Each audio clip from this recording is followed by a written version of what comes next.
Sahih Bukhari by Ibn Hajar al-Asqalani, who is a very, very celebrated commentator on the Sahih Bukhari. They questioned his aqidah. They questioned the aqidah of the commentator of Sahih Bukhari. This book by Dr. Barak, who is also one of the greatest Wahhabi scholars of our time. The name of the book tells everything. Ta'liqatun, that is annotations. Annotations. Ala al-mukhalafatil aqadiyyah, on the breaches of ideology, ideological breaches. Annotations on ideological breaches fi Fathul Bari, that are found in Fathul Bari, Sharh Sahih Bukhari, which is the Sharh of Sahih Bukhari. Here, he says all Ash'ira, I don't have to read, all Ash'ira, all Mu'tazila, all Sufiya, every Muslim is not a Muslim. Only they are Muslims. Then I have other books also, but I'll just limit it to this. He says everybody else is not a Muslim. Only they are Muslims. So this is the mindset. This is the background from which they are coming. It is not only Shi'a that are not Muslims. There is a book called Tarikh al-Najd by Ibn al-Ghannam. It runs into about 600 pages. The book has been written to chronicle the jihad of Muhammad ibn Abdul Wahhab in the Arabian Peninsula. In the introduction of that book, he said categorically that Muhammad ibn Abdul Wahhab lived in a society where everybody else was an infidel. That was why he waged the jihad on infidels. They were Muslims, but he adjudged them to be infidels. Then in a book, in an article authored by Alistair Crook, a former MI6 agent, which was written on August 27, 2014, and updated on October 27 of the same year. He said so many things about Wahhabism. Mr. Chairman, sir, I have the handwritten copy. The name of the article is "You Cannot Understand ISIS Until You Understand Saudi Arabia." You can't understand ISIS if you don't know the history of Wahhabism in Saudi Arabia. By Alistair Crook. He said Saudi Arabia's internal discord and tensions over ISIS can only be understood by grasping the inherent and persistent duality that lies at the core of the kingdom's doctrinal makeup and its historical origins. One dominant strand to the Saudi identity pertains directly to Muhammad ibn Abdul Wahhab, the founder of Wahhabism, and the use to which his radical exclusionist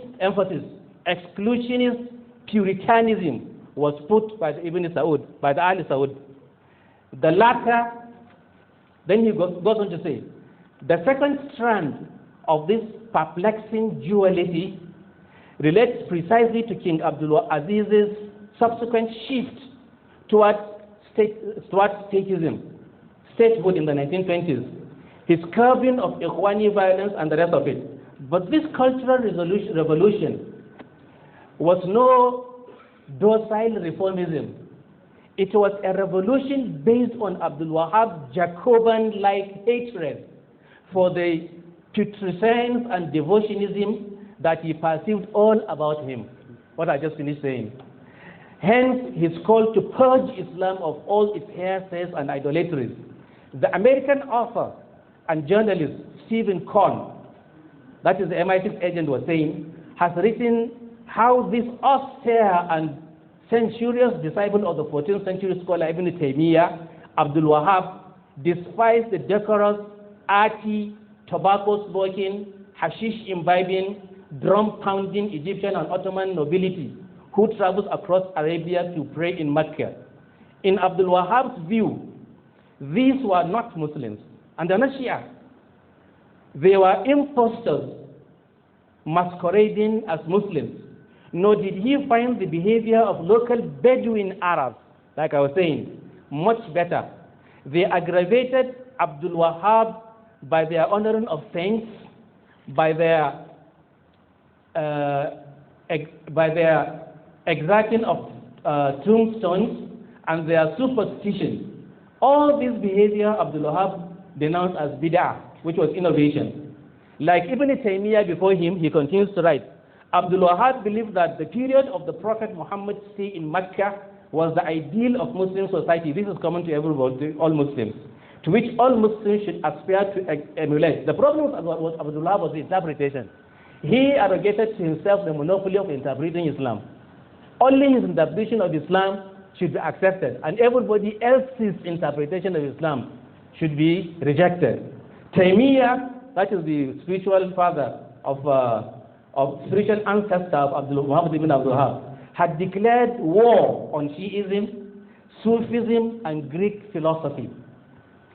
He spoke out too against visiting the grave of the Prophet Muhammad sallallahu alaihi wasallam, and the celebration of his birthday, which is not common only to Shia, and the celebration of the birthday of the Prophet, declaring that all such behavior represented mere imitation of the Christian worship of Jesus as God.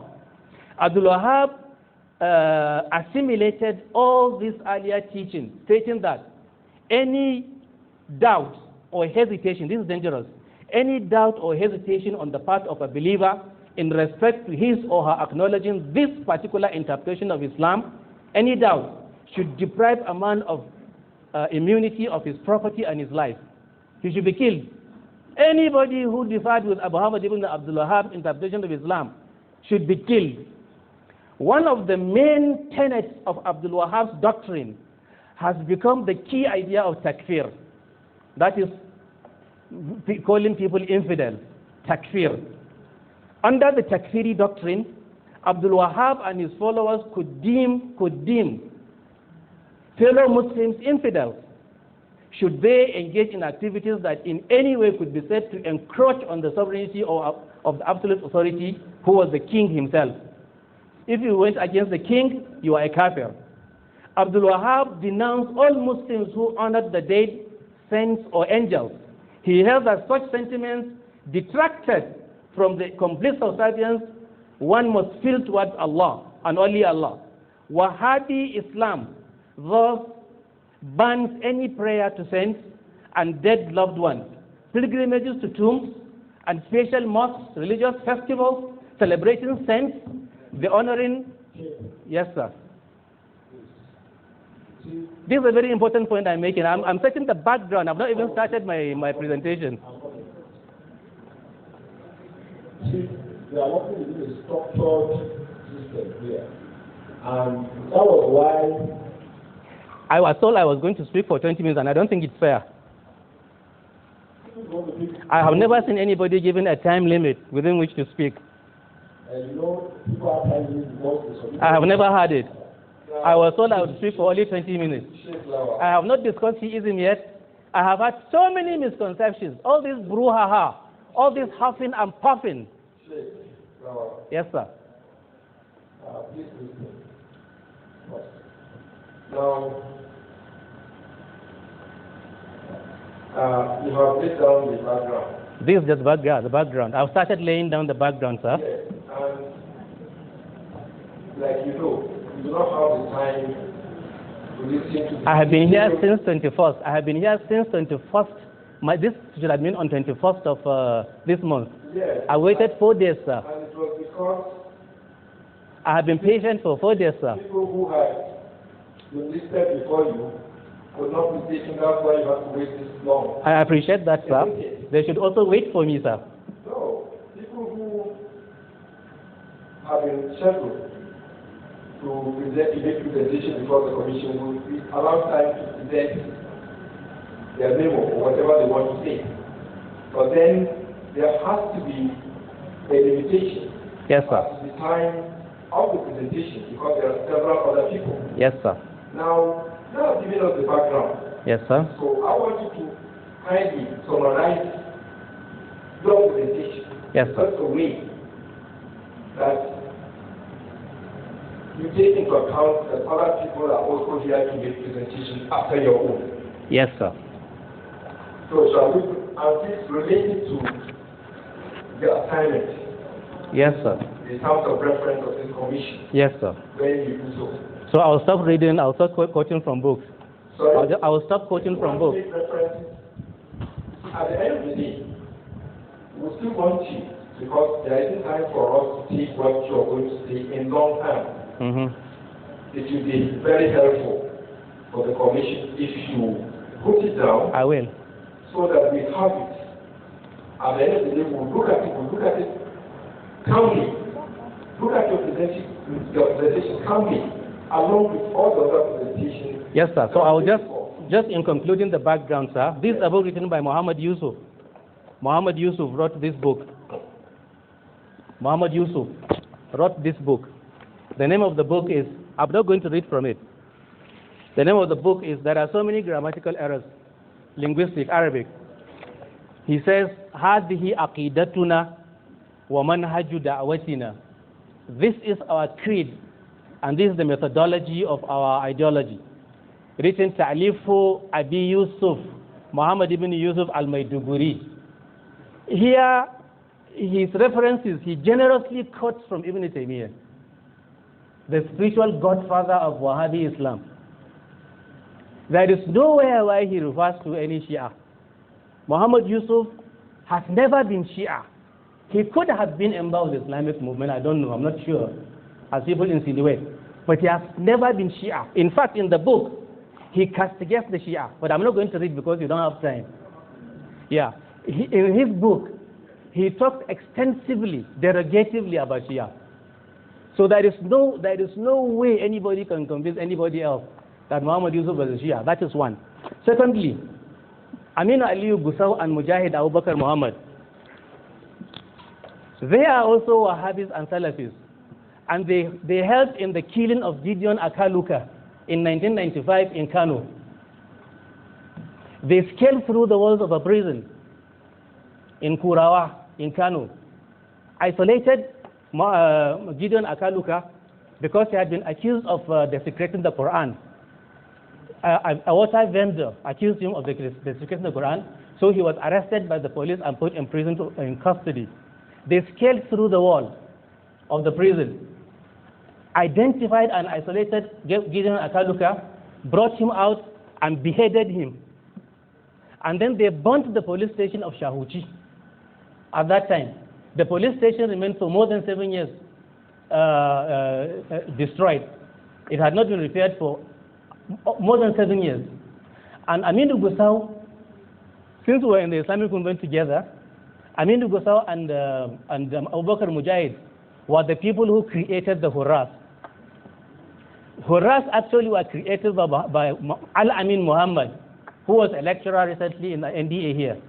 When Aminu Gusau and Mujahid saw that they could use the Hurras, which he created, they snatched them from him.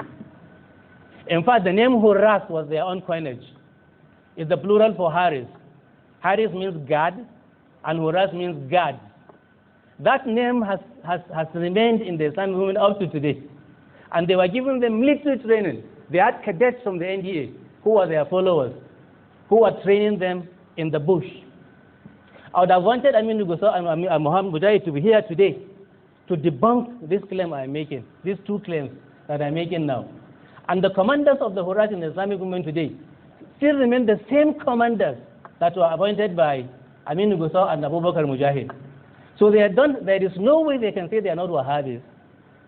I think one of the greatest undoings of Sheikh Zakzaki, sir, is his inability or failure to complete his process of transition and evolution from Sunni activism to Shia evangelism.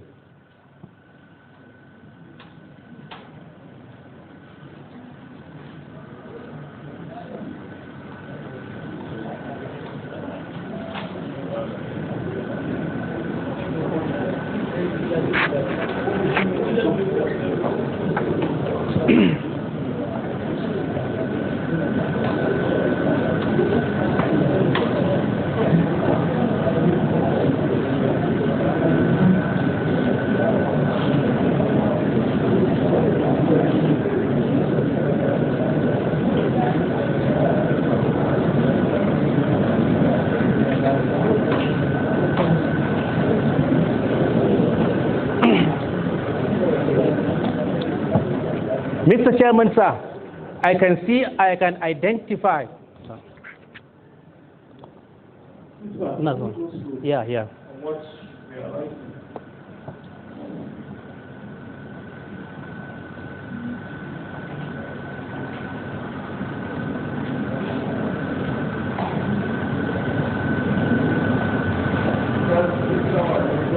Mr. Chairman, sir, I can identify a Wahhabi Takfiri Salafist whenever I see or hear him, even if he happens to be a lawyer. And even if he happens to be in this hall. The moment he starts speaking, I can identify him, sir, because I know him very well. I know a Wahhabi. The moment I see or hear him, from his utterances, I will be able to identify him. There are so many other things I want to say. They say we abuse the Sahaba. They say we abuse the companions of the Prophet sallallahu alaihi wasallam. When they say the Sahaba, sir, they don't mean Ali. They don't mean Az-Zahra alayha salam. They don't mean Al-Hasan or Al-Hussein. They don't mean Khadija, the wife of the Prophet sallallahu alaihi wasallam. They don't mean the companions of Ali. They mean Muawiyah and his companions. Ibn Taymiyyah, in his book Minhaj al-Sunnah, talks very, very, very disrespectfully about Ali, about Az-Zahra, about the Prophet sallallahu alaihi wasallam, and about Allah subhanahu wa ta'ala. I have no time to bring the references. When the ISIL invaded Syria, they went and dug up the grave of the companion of the Prophet sallallahu